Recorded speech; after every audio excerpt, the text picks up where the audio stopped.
Et bonjour à tous et à tous, c'est Cheche, j'espère que vous allez bien, moi c'est nickel. Aujourd'hui on se retrouve pour une toute nouvelle vidéo. Ce week-end c'est le Grand Prix de Thaïlande sur le tracé de Buriram. Si cette vidéo vous plaît, n'hésitez pas à lâcher votre plus gros pouce bleu, ça me ferait extrêmement plaisir. À vous abonner si vous aimez mon contenu, activez la cloche de notification pour être au courant de toutes nouvelles vidéos qui vont sortir sur la chaîne. Je vous laisse sans plus tarder avec la preview du Grand Prix de Thaïlande, j'espère que ça vous plaira, c'est parti. Voici mes trois favoris pour le Grand Prix de Thaïlande. Et je vais commencer par le français Johan Zarco. Évidemment, comment ne pas mettre Johan Zarco en tant que favori après sa magnifique victoire en Australie? Le pilote français peut-il se réimposer en Thaïlande? Moi j'aimerais. Et franchement, en vue de la saison passée où il était quand même très très bon et il aurait pu gagner si il n'y avait pas eu les consignes d'équipe pour Pecco Bagnaia chez Ducati. Là, je pense que Johan Zarco il va même plus jouer le truc de chez Ducati vu qu'il a signé chez Honda SR pour l'an prochain et que Ducati lui a bien mis à l'envers par rapport à son contrat. En plus, Johan Zarco, maintenant qu'il a plus la pression de la première victoire, peut-être que ça y est, sa tête est vidée. Maintenant, il peut rouler et j'aimerais beaucoup une deuxième Marseillaise pour Johan Zarco, cette fois-ci sur le podium. Je vais passer à un deuxième pilote qui l'année passée a réalisé sa toute première pole position en catégorie MotoGP, Marco Bezzecchi. Alors Marco Bezzecchi, c'était pas fameux lors du Grand Prix d'Australie, mais je le vois quand même faire une bonne course principale et sprint, donc un bon week-end en Thaïlande. Mais voilà, Bezzecchi s'est encore diminué par rapport à sa fracture à la clavicule. Voilà, il avait quand même mis beaucoup d'énergie en Indonésie. Je pense que ça va être compliqué. Mais j'aimerais bien que Bezzecchi revienne un petit peu, pas au championnat, mais juste sur les devants de la scène pour aller s'imposer parce qu'il le mérite vraiment. C'est un très très très bon pilote à suivre l'an prochain parce qu'en plus, il reste dans le team VR46 qu'il connaît. Ça va être une moto qui a déjà été développée, qui connaît déjà beaucoup de data sur les circuits, qui va même être un peu améliorée. Donc je pense que là, Bezzecchi, il a un package gagnant pour l'an prochain. Et je vais vous mettre évidemment Rory Martin en troisième favori. Pourquoi Rory Martin?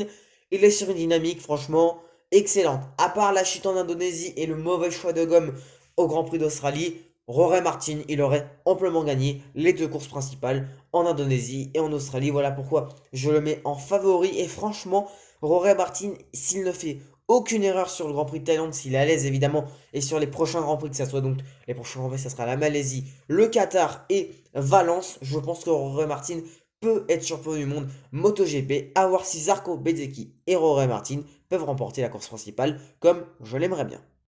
Voici trois pilotes qui doivent reconfirmer ou confirmer ce qu'ils ont réalisé. Évidemment, je vais parler de Fabio Di Giannantonio qui est vraiment sur une bonne lancée en ce moment. Et là, il n'y a rien à dire. Fabio Di Giannantonio, ce week-end, il peut jouer même pourquoi pas un podium, pourquoi pas une victoire. Alors, une victoire, ça va être compliqué en vue des pilotes qui sont vraiment très rapides en ce moment, que ce soit Martin, que ce soit Bagnaia, que ce soit Binder. Il était très rapide, Binder en Australie, que ce soit évidemment Johan Zarco.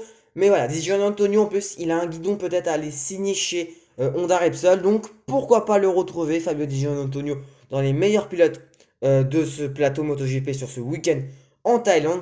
Et je vais aussi mettre Joan Mir. Pourquoi Joan Mir? Eh ben, il a des prestations qui sont, disons, intéressantes avec cette Honda. Franchement, Fabio Di Giannantonio, Joan Mir, pardon, est vraiment, mais vraiment, mais vraiment intéressant sur cette Honda. Il y a peut-être un coup à jouer. Pourquoi pas même aller chercher un top 10? Alors évidemment, ça va être compliqué. La Honda n'est pas au niveau, mais il y a peut-être quelque chose à jouer. Franchement, Joan Mir, j'aimerais bien le voir dans le top 10 d'ici la fin de cette saison. Il y a encore 4 grands prix, donc soit 8 quand même 8 courses. Voilà.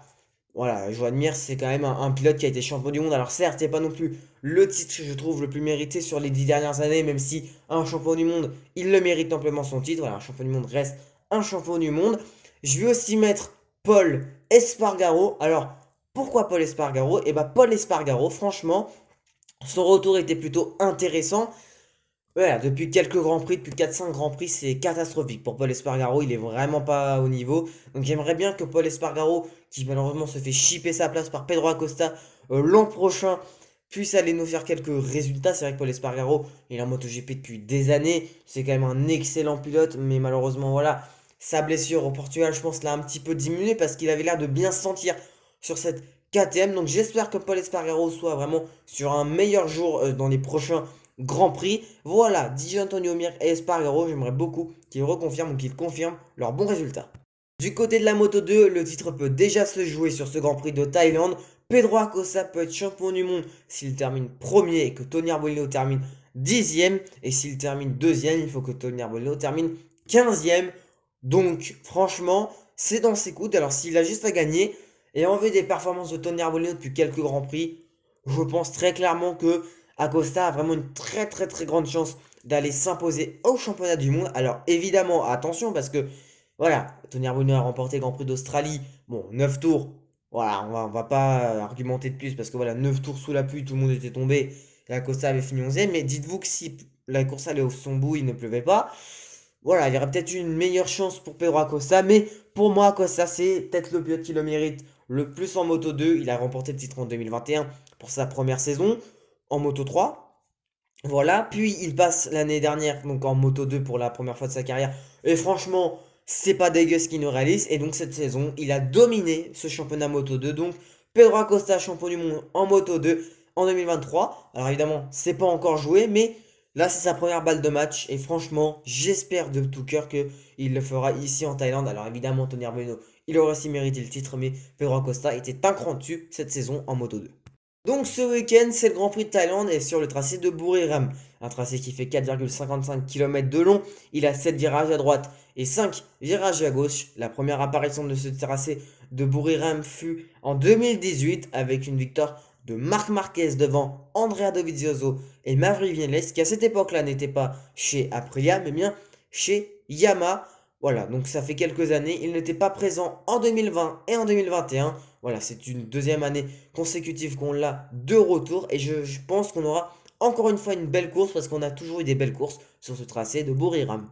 Voilà, c'est déterminé. J'espère qu'elle vous aura plu. Si oui, n'hésitez pas à lâcher le plus gros pouce bleu, à vous abonner avec la cloche de notification si vous aimez mon contenu. En tout cas, c'était Checheux. Moi, je vous dis ciao dans une prochaine vidéo.